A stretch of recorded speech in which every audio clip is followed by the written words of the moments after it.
Buenos días, estimados estudiantes de la asignatura de Fisiología de segundo año de la carrera de Odontología. El tema que vamos a presentar el día de hoy es formación de la orina, parte 2. El número 27 vendría a ser el capítulo del libro de Guyton. Esta parte habla principalmente de lo que es filtración glomerular, lo que es el flujo sanguíneo y cómo se regula este flujo sanguíneo a través del riñón, ¿no? Todo lo relacionado. Mi nombre es Roberto Carlos Angines Flores, soy docente de la asignatura y bueno, vamos a comenzar con la clase teórica del día de hoy.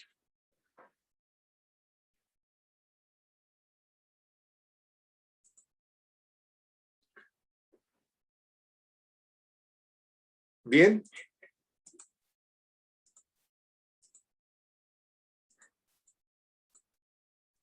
Vamos a hablar acerca de lo que es el filtrado o la filtración glomerular. Tenemos que entender que cuando hablamos de filtración glomerular, hablamos del primer paso de lo que es la formación de la orina. Recordemos que dentro de los mecanismos básicos para la formación de la orina se encuentra en primer lugar la filtración glomerular. En segundo lugar se va a hallar lo que es la reabsorción tubular y también, en tercer lugar, bien importante, la excreción tubular.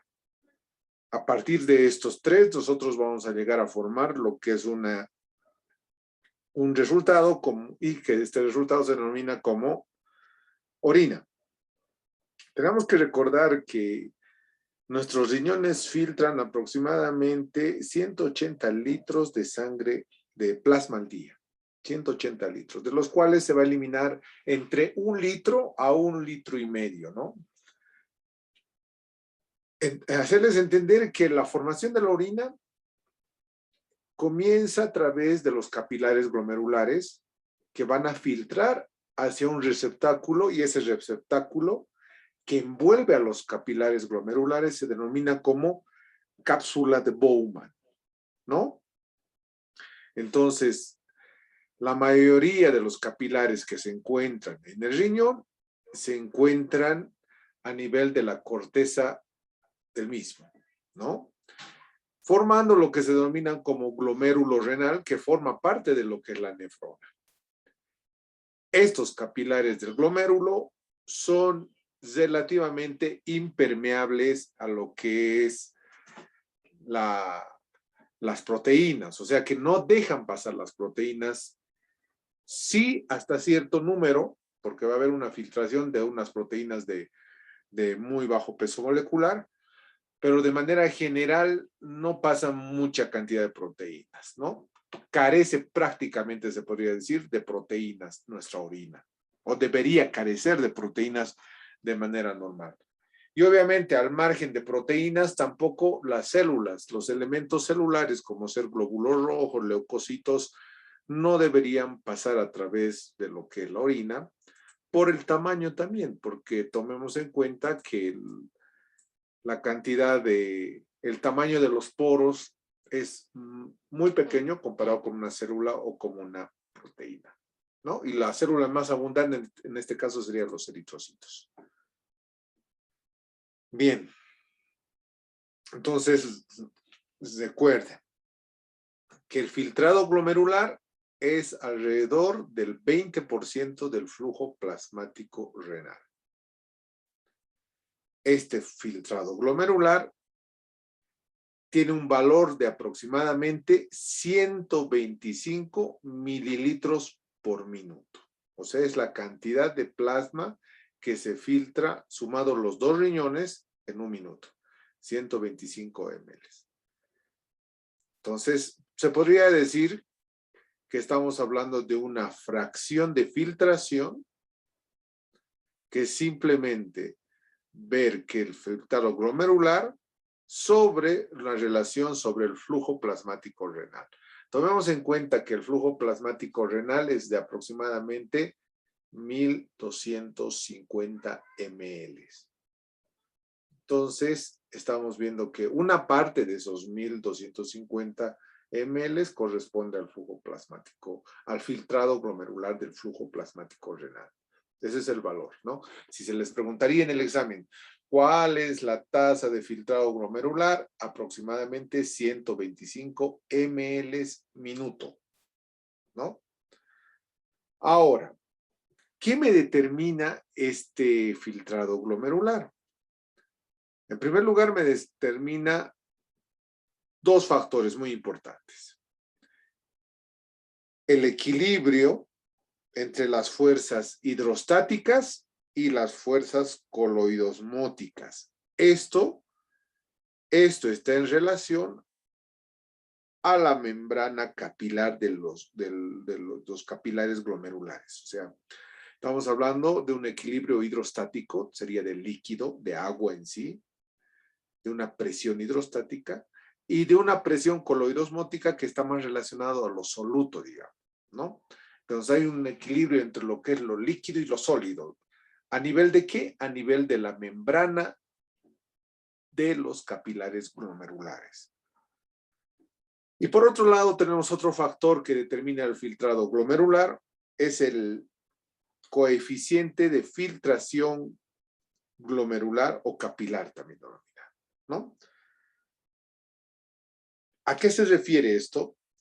Principalmente se dice que es el producto de la permeabilidad por el área superficial de filtración de los capilares. No sé, es un número fijo que se da respecto a la filtración que me da una determinada cantidad de área de un capilar. Los capilares glomerulares tienen una filtración mucho mayor que la mayoría de los otros capilares, ¿no? Además que tienen una presión hidrostática glomerular alta.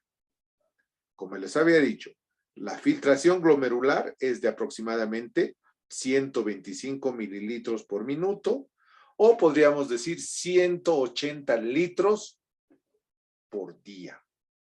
Son dos valores similares. Si me dicen 125 ml minuto, eso es filtración glomerular. Si me dicen 180 litros por día, eso es también filtración glomerular. Simplemente lo estamos expresando en mililitros por minuto o en litros por día, ¿no? Muy bien. Lo que interesa saber es que es alrededor del 20% del plasma que fluye a través del riñón, se filtra este 20% y viene a salir este resultado. Y depende de estos dos factores, ¿no? Un equilibrio entre lo que es el soluto y el agua, o sea, lo hidrostático y lo coloidosmótico, y un coeficiente de filtración glomerular propia de los capilares. Bien, cuando hablamos de la membrana, analizaremos la membrana capilar glomerular, esta. Aquí está el famoso glomérulo. Si me siguen ahorita, vamos a ver la arteriola aferente que ingresa a lo que es la cápsula de Bowman y aquí forma un ovillo, ¿no? Que contiene cientos, decenas de fenestraciones o denominadas también agujeros o poros o perforaciones o poros o hendiduras. Y estas células endoteliales que constituyen las células de los capilares están dotadas de una carga eléctrica negativa, ¿no? Estamos hablando de una carga eléctrica negativa. Además, tenemos que entender que aquí vemos una fotografía aumentada de lo que está acá, a nivel del capilar glomerular. Vemos las células endoteliales, ¿no? Con los poros. Vamos a ver que existe una membrana basal. Esta membrana basal está compuesta por colágeno y bastantes proteoglucanos, que también tienen cargas negativas fuertes, ¿no? Estamos viendo que estamos en un ambiente negativo, tanto de la membrana basal como de las células endoteliales, ¿no? del capilar. Y también lo que tenemos son lo que se denomina también una membrana glomerular o una capa externa del glomérulo que está formada por lo que se denomina también como células epiteliales o podocitos, ¿no? Entonces tenemos podocitos epiteliales, una membrana basal con colágeno negativo y un endotelio con estos poros o estas fenestraciones rodeadas de carga eléctrica negativa. Así es la estructura. Por estos poros, les recuerdo, no pueden pasar ni eritrocitos ni proteínas. Bien. Hablamos un poco acerca de la membrana, sigamos hablando de la membrana capilar glomerular. Ahora vamos a ver, esta tablita me menciona la capacidad de filtración de las sustancias por los capilares glomerulares basados en su masa molecular, ¿no? ¿Qué quiere decir? La capacidad de filtrarse de los solutos se relaciona inversamente con su tamaño. ¿Qué quiere decir? Que moléculas más pequeñas se filtran mucho mejor, tienen una capacidad mucho mayor de filtración. ¿Qué significa filtración? Que salen a través de los poros. Entonces, por ejemplo, la masa molecular de una molécula de agua es 18 y su capacidad de filtración es 1. Comparado, por ejemplo, con lo que es la mioglobina, que tiene una masa molecular mucho más pesada, ¿no? En daltons, estamos hablando de 17,000 daltons de peso molecular. Y su capacidad de filtración es menor, ¿no? No llega a 1, está en 0,75. Vemos la albúmina, que es una proteína plasmática bastante grande por el peso molecular, que tiene de 69,000 daltons y su coeficiente o su capacidad de filtración es de 0,05, o sea que es muchísimo menor su capacidad de filtrarse. Por eso generalmente las proteínas no filtran, si se dan cuenta. Tanto la mioglobina y la albúmina son proteínas presentes ya sea en el músculo o en el plasma y que no pueden salir normalmente del capilar glomerular y no se pueden filtrar a nivel del glomérulo.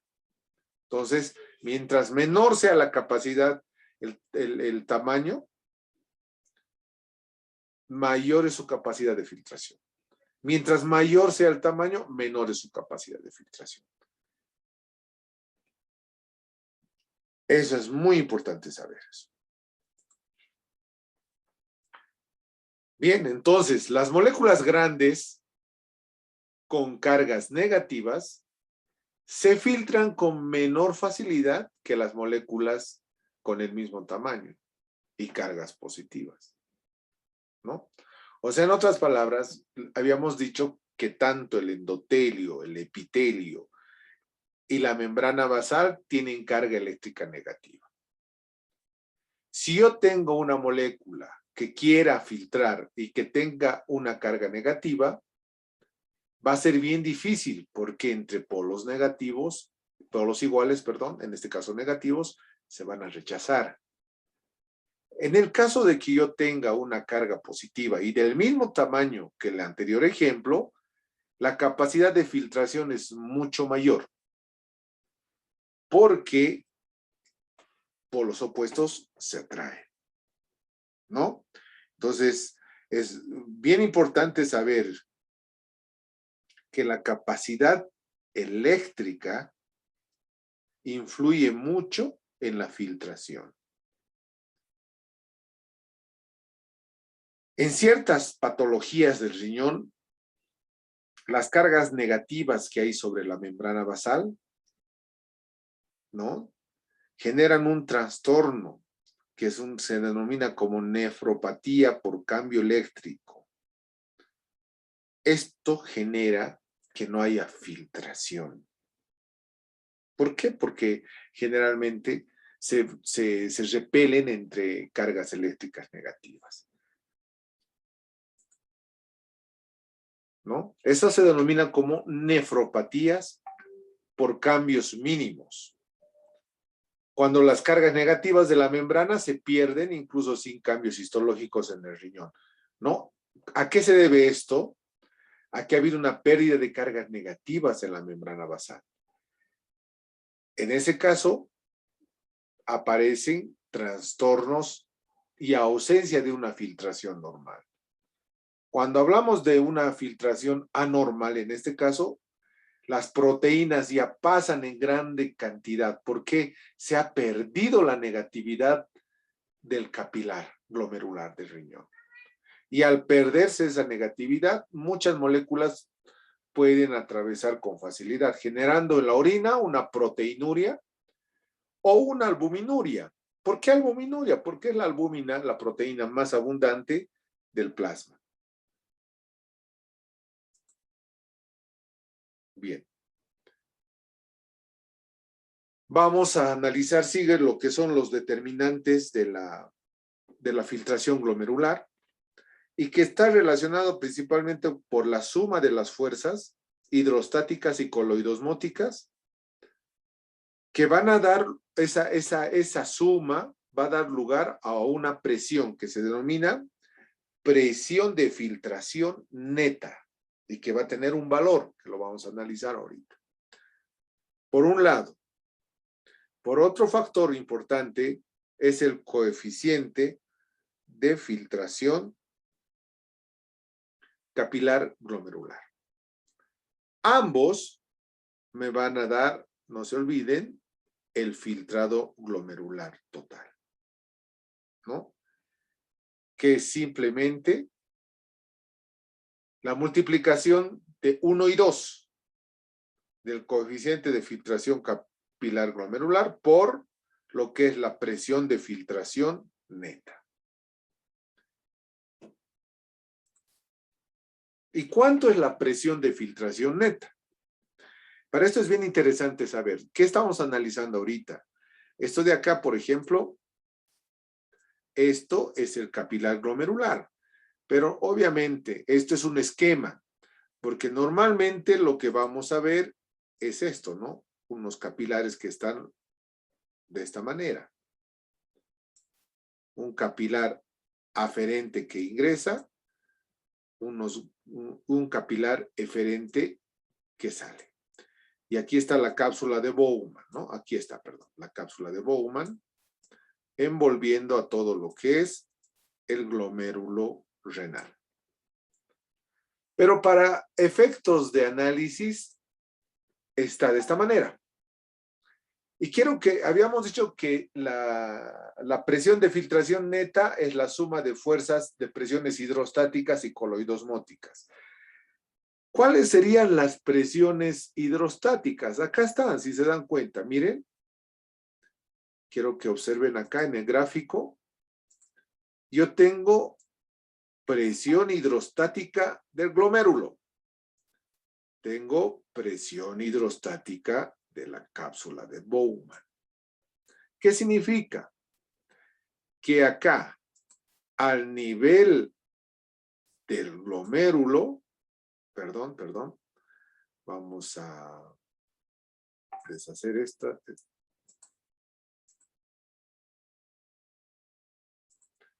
Vamos a volver a hacer el gráfico. Tenemos, primero hablemos de las presiones hidrostáticas y estamos hablando de presión de líquido neto.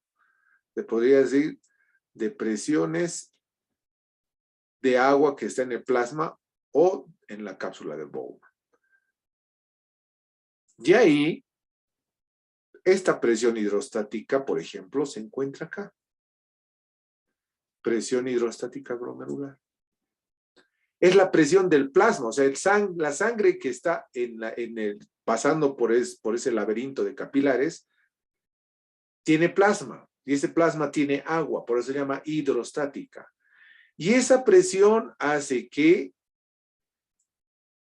se aumente una presión de 60 milímetros de mercurio con tendencia de adentro hacia afuera. ¿No? Migración de líquido de adentro hacia afuera. Presión hidrostática glomerular. Tengo otra presión. En este caso, lo vamos a hacer, es la presión hidrostática de la cápsula de Bowman. O sea, es la presencia de líquido en la cápsula de Bowman que hace que se impulse el líquido hacia el exterior o hacia los capilares con una presión de 18 milímetros de mercurio. ¿Se dan cuenta? Yo tengo presión hidrostática a nivel del líquido que está en los capilares. Y también tengo otra presión hidrostática, pero en la cápsula de Bowman. Bien. Ahora vamos a las presiones coloidosmóticas, que ya no se refieren a presiones de líquido. La presión coloidosmótica se refieren a presiones de soluto, que vendrían a ser dos. Presión coloidosmótica en la cápsula de Bowman, que vendría a ser la presión que se encuentra acá, y la presión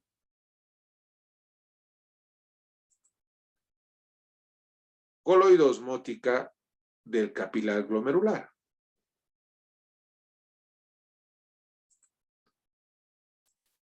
Ambas coloidosmóticas son presiones de solutos. En este caso, la presión coloidosmótica hace que el líquido vaya desde la cápsula de Bowman hasta el capilar. ¿Por qué? Porque se acuerdan que yo les decía que cuando tenemos soluto de un lado, el líquido trata de migrar desde el lugar donde haya menor cantidad de soluto. En este caso, ¿dónde hay menor cantidad de soluto? Acá. En la presión coloidosmótica en la cápsula de Bowman, que es de 0 milímetros de mercurio. ¿Y dónde hay entonces mayor cantidad? Obviamente hay harto soluto en la sangre. Y por eso se genera una presión de 32 milímetros de mercurio. Ahora, simplemente quiero que hagamos una suma, como una suma y una resta. Yo tengo fuerzas que favorecen la filtración, que son estas. ¿Cuáles serían las fuerzas que favorecen la filtración? O sea, que promueven la salida del líquido, en otras palabras, la presión hidrostática glomerular y la presión coloidosmótica de la cápsula de Bowman. ¿Cuáles son las fuerzas que se oponen a la filtración? La presión hidrostática de la cápsula de Bowman, ¿no? Que es de 18 milímetros, acá está esta, y la presión coloidosmótica capilar glomerular, que es de 32. ¿Qué es lo que me hace a mí esta suma? Es simplemente la presión de filtración es igual a 60, que vendría a ser la presión hidrostática glomerular, que hace que el líquido vaya hacia allá, hacia la cápsula. ¿Y qué es lo que se opone? La presión coloidosmótica glomerular de 32 y la presión de la cápsula de Bowman de 18. Entonces simplemente hacemos una resta. 60 menos 18 menos 32. ¿Cuánto sale aproximadamente?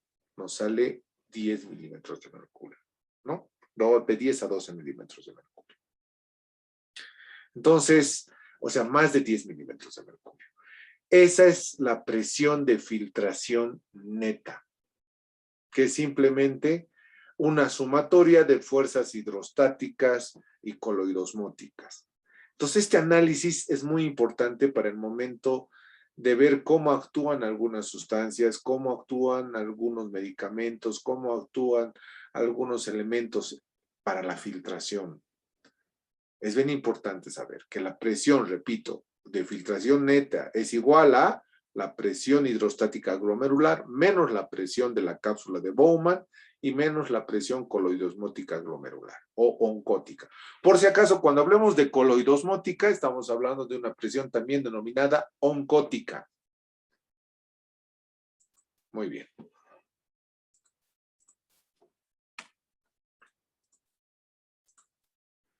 Bien, hablemos del coeficiente de filtración capilar glomerular. Es otro factor que determina el filtrado glomerular. Bien, simplemente les había dicho que esto era simplemente, era un coeficiente, era una fórmula matemática que me medía el área superficial de los capilares en relación a su capacidad de filtración. Se calcula, ¿no? Tomando en cuenta una fórmula que es coeficiente de filtración es igual a la filtración glomerular dividido sobre la presión de filtración neta, ¿no? Y aproximadamente lo que es, ¿cuánto sería el filtrado glomerular? Hemos dicho que es de 125 mililitros por minuto, ese es el filtrado glomerular normal. Y la presión de filtración neta es de 12,5, ¿no? Todo eso nos da como resultado aproximado de 10 milímetros perdón, la presión de filtración neta es de 10 milímetros de mercurio. Esa división nos da un coeficiente de filtración capilar de 12,5 mililitros. Entonces, este es el coeficiente de filtración.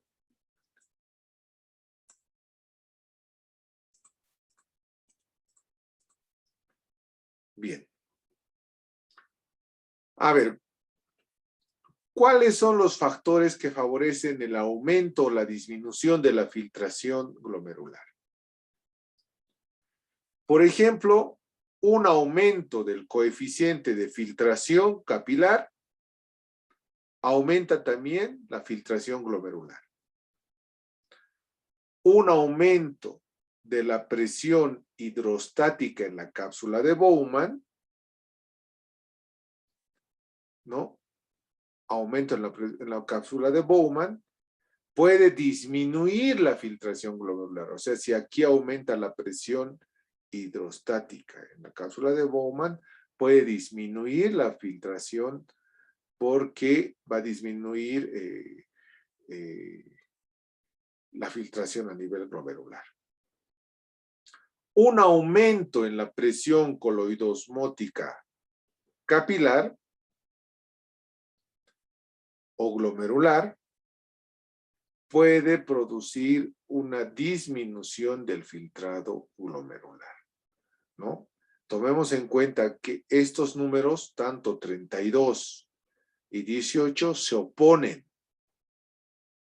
Entonces, si por ejemplo no fuera 32 y sería 52 o 44 o arriba de 32, ya le vamos a quitar de 60 mucho más que los 10 a 12 que nos salían.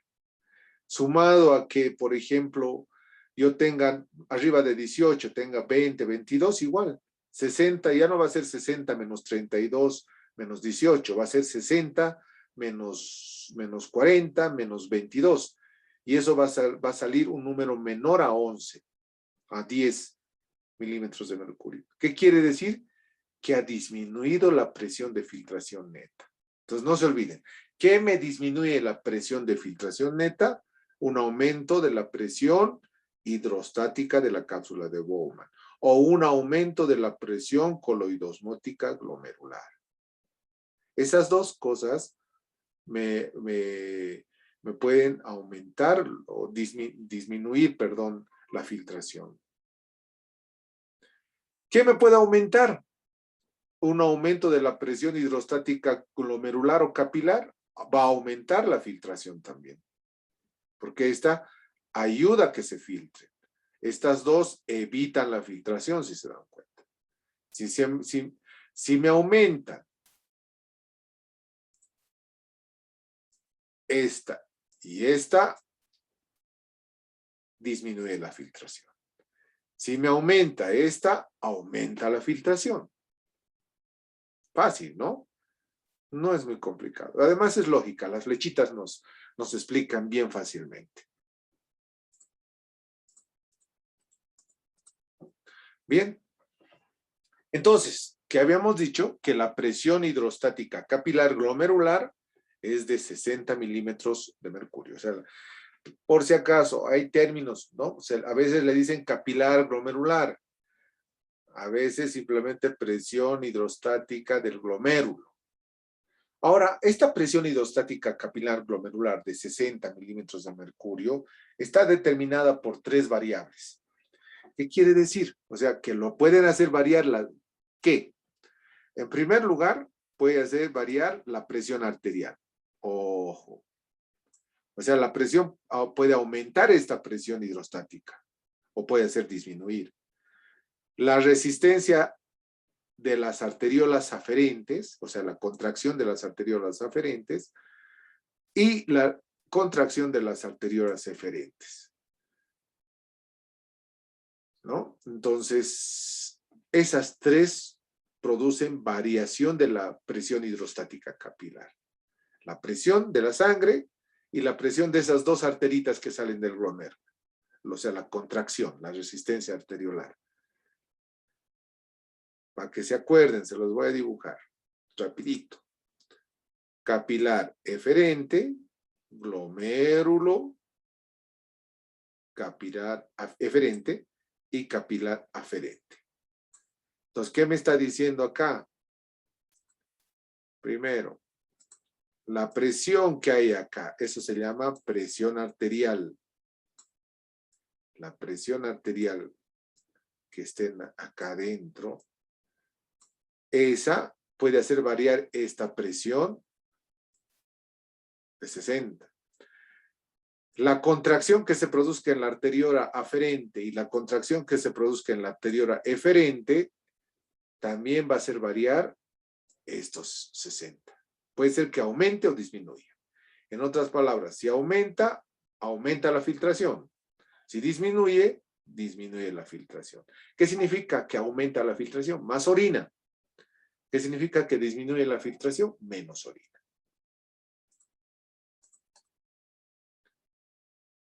Bien, continuamos. Entonces, analicemos el primer punto. El aumento de la presión arterial tiende a aumentar la presión. O sea, mientras más presión arterial yo tenga, por si acaso puede haber una hipertensión, va a hacer que también la presión hidrostática del glomérulo aumente, ya no sea 60, sea 70, digamos, 80. Y por lo tanto va a aumentar la filtración glomerular. Ahora, puede ser que una persona tenga hipertensión o tendencia, o sea, no sube la presión de manera normal por todos, ¿ya no? Nos aumenta la presión por las emociones, por el ejercicio, etc. Entonces hay factores en nuestro cuerpo que autorregulan o mantienen una presión glomerular constante, o sea, sobre los 60 milímetros de mercurio, para que no haya, digamos, no haya ningún tipo de problema, ¿no? Que mucha filtración arruinan los capilares, digo, mucha presión. Entonces tiene que haber un sistema de amortiguación de la presión. De todas maneras, la presión arterial modifica esa presión hidrostática. La resistencia de la arteriola aferente, o sea, la que llega al glomérulo. Esta vasoconstricción, si se produce, lo que va a deducir es la presión hidrostática glomerular. O sea, si aquí hay vasoconstricción, poca cantidad de sangre va a llegar acá porque está volviendo pequeño la arteriola y por ende va a bajar la presión hidrostática glomerular y por ende va a disminuir el filtrado glomerular. Por el contrario, si acá se va a dilatar, va a aumentar la presión hidrostática glomerular y va a aumentar también el filtrado. Vámonos a este lado, la arteriola eferente. La contracción de las arteriolas eferentes va a aumentar la resistencia, va a evitar que la sangre salga rápidamente, porque se va a acumular, porque aquí se está apretando. Entonces, lo que va a producir es aumentar el filtrado glomerular porque va a aumentar la presión hidrostática glomerular. Ahora, si la contracción de las arteriolas eferentes es realmente intensa, más de 3 veces lo que debería ser lo normal, en ese caso, la presión coloidosmótica supera la presión hidrostática y se va a producir todo lo contrario, una disminución de la filtración glomerular. ¿Por qué digo? Porque se va a acumular los solutos acá. Y entonces va a aumentar la presión coloidosmótica porque se van a acumular los solutos en la sangre, que está en los capilares de acá. En ese caso, ya cuando hemos dicho, cuando aumenta la presión coloidosmótica, disminuye la filtración glomerular. Entonces, la arteriola eferente tiene un efecto bifásico, pregunta de parcial, chicos. Puede aumentar o disminuir la filtración glomerular, dependiendo, ¿no? ¿Cuándo la disminuye? Cuando hay una vasoconstricción intensa. Pero cuando hay una vasoconstricción normal, aumenta. Pero si es intensa, disminuye. ¿Por qué disminuye? Porque en gran manera los solutos ya no salen, ¿no? Estamos hablando de solutos de proteínas, fundamentalmente que están en el plasma de estos capilares que se encuentran acá, y eso va a aumentar la presión coloidosmótica. Y al principio habíamos dicho que si aumenta la presión coloidosmótica, disminuye la filtración. Bien, entonces hay que resumir, ¿no? La contracción eferente es ligera, si es ligera, aumenta la filtración, pero si es intensa, disminuye la filtración. Bien. Hablemos del flujo sanguíneo renal. Habíamos dicho ya en la anterior clase que el flujo sanguíneo renal es de aproximadamente el 22%, que equivale a 1100 ml por minuto. Esto tomando en cuenta un varón adulto de aproximadamente 70 kilos, ¿no? Tomemos en cuenta el peso del riñón. Los riñones pesan aproximadamente 300 gramos los dos, cada uno 150 gramos. Eso constituye el 0,4% de nuestro peso corporal, el 0,4% de 70 kilos. ¿Qué quiere decir? Que pese a tener el 0,4%, recibe el 22% del gasto cardíaco. O sea, el 22% de nuestra sangre van a esos dos riñoncitos, ¿no? O sea, que reciben un flujo extremadamente grande comparado con otros órganos. ¿Y por qué tienen que recibir flujo tan grande? Porque el objetivo es grande, es aportar para que haya mucho plasma, obviamente bastante sangre para que se filtre. Porque no sabemos la cantidad de elementos químicos que tenemos que eliminar, provenientes de nuestro propio metabolismo, de nuestro propio catabolismo, y provenientes de algunos medicamentos o sustancias que tenemos que eliminar sí o sí. Y nuestro riñón, al margen, no se olviden que tiene que equilibrar concentraciones de líquidos en el cuerpo. Nosotros tenemos que tener una determinada cantidad de líquidos, no podemos tener ni más ni menos, ¿no? Bien. Hablemos del flujo sanguíneo renal y el consumo de oxígeno. Miren, los riñones consumen el doble de oxígeno que el encéfalo, ¿no? Ojo, ¿qué quiere decir eso? Que si consume mucho, cuando disminuye el flujo sanguíneo renal, también puede haber daño renal irreparable, una isquemia renal, y que puede ir con la muerte. El flujo sanguíneo está determinado por la presión que se da a través de las arterias o vasos renales, sí. Si el flujo renal y el filtrado glomerular se reduce, se filtra menos, pues se está reduciendo el filtrado. Y por ende, se filtra menos sodio y se reabsorbe menos sodio y se consume menos oxígeno. El oxígeno se consume en muchos riñones por la reabsorción de sodio en los túbulos renales.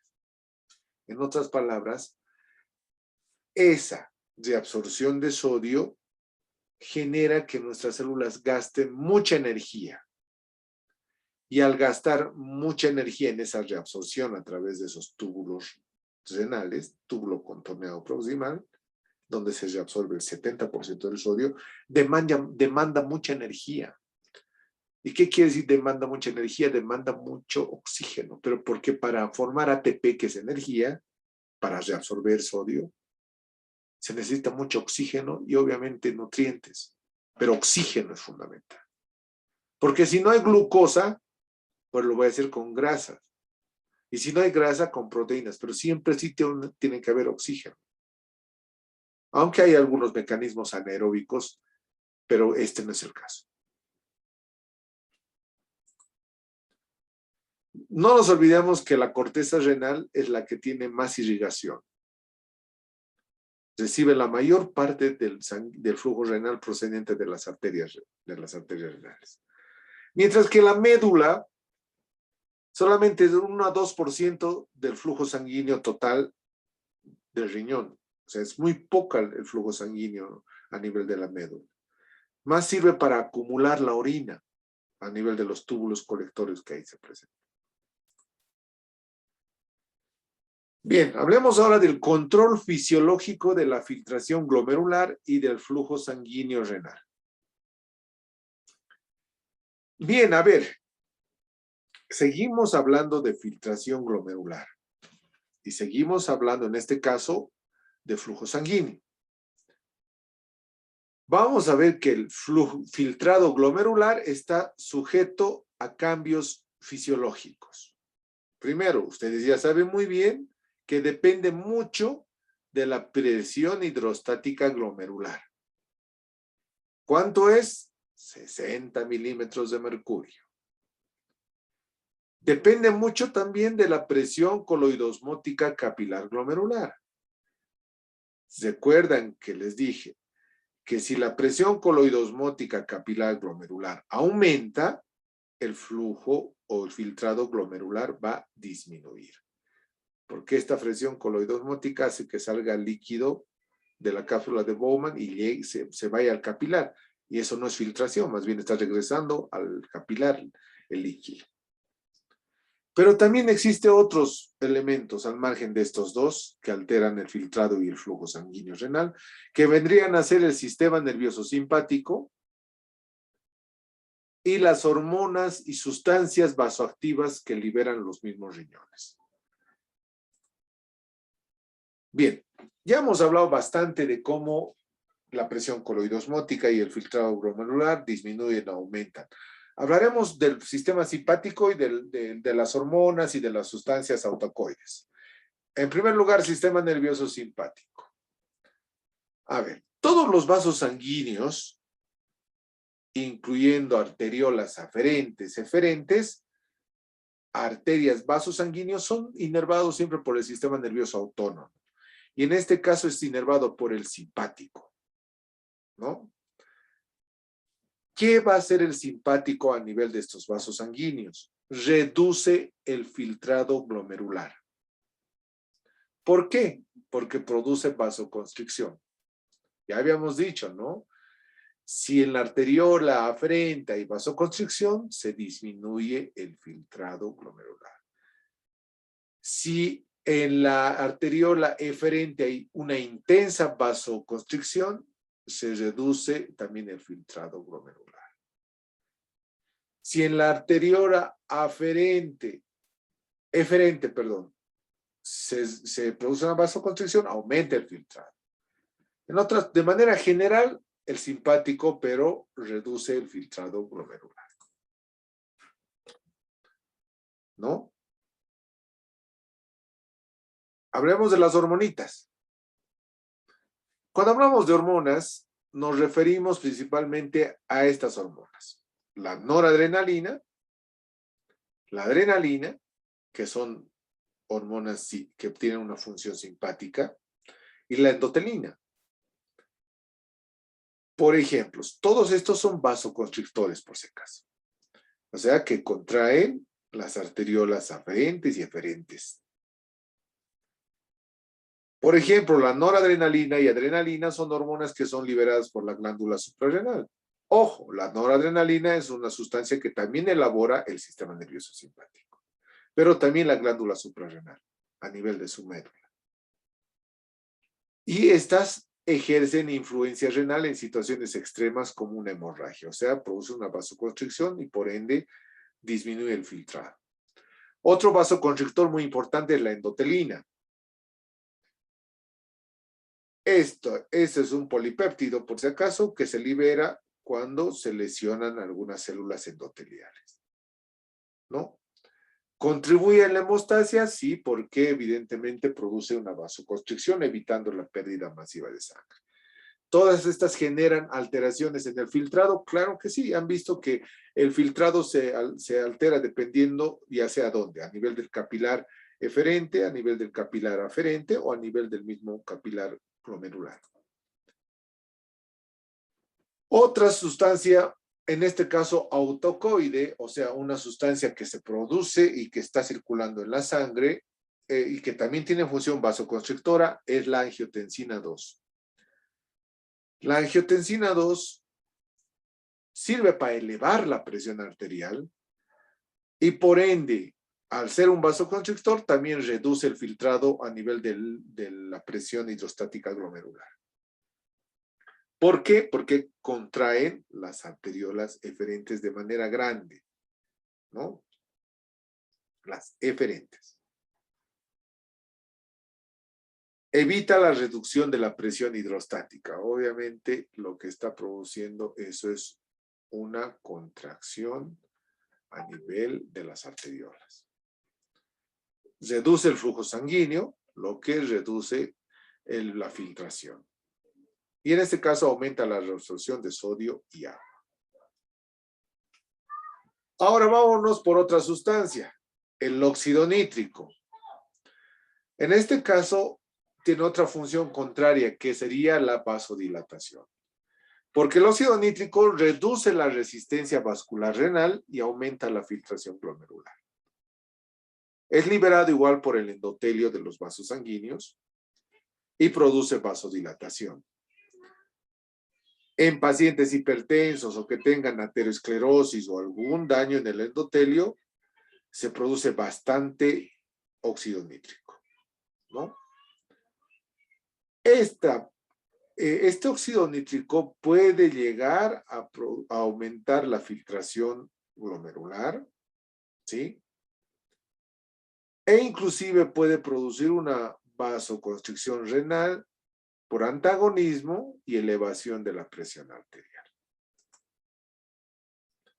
Otras sustancias, como ser las prostaglandinas y la bradicirina, también tienden a aumentar el filtrado glomerular, como el óxido nítrico, ¿no? Porque también producen vasodilatación. Obviamente aumenta el flujo sanguíneo con esa vasodilatación y la filtración glomerular. Pueden amortiguar algunos efectos de nerviosos simpáticos y de la angiotensina 2, que son efectos vasoconstrictores, sí lo pueden amortiguar, o sea, pueden tal vez neutralizar esos efectos, pero aparentemente no tiene mucha importancia en condiciones normales de flujo sanguíneo y de flujo glomerular.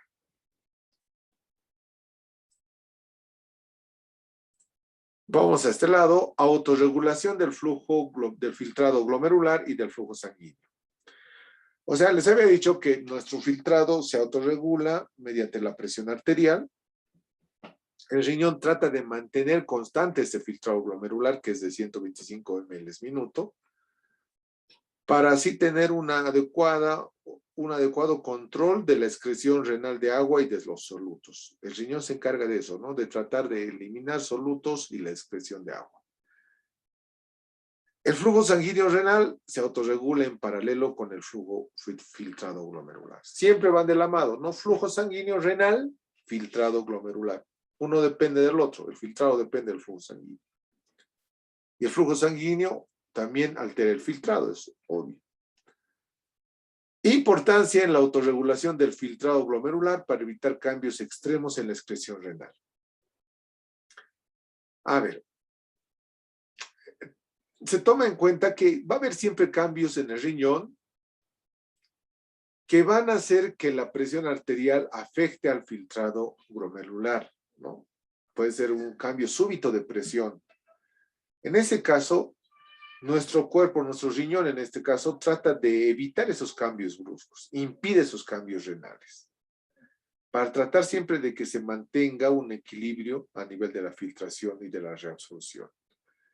Recuerden que tiene que haber un filtrado glomerular de aproximadamente 180 litros al día y que va a dejar como una excreción de 1.5 litros de líquido que se va a ir a la orina. Obviamente esto puede variar si la cantidad de líquido se ingiere en gran cantidad, llegando a tener hasta a 2 o 3 veces mayor cantidad de excreción, dependiendo de la cantidad también de excedente de líquido que se haya consumido. Bien. Existe una retroalimentación túbulo-glomerular como autorregulación del filtrado glomerular. O sea que los riñones tienen su sistema de regulación propio, que está relacionado con el manejo del sodio y del cloro a nivel de la mácula densa, ¿no? Estos mecanismos de retroalimentación túbulo-glomerular están relacionados a nivel de la arteriola aferente y de la arteriola eferente, ¿no? Y están relacionados con este órgano, que es la mácula densa. La mácula densa tiene células epiteliales especializadas, que contienen abundantes sustancias, porque tienen abundantes aparatos de Golgi, y por ende esas sustancias van a llegar a tener una participación en lo que es la regulación de estos cambios que se producen a nivel de las arteriolas aferentes y eferentes, ¿no?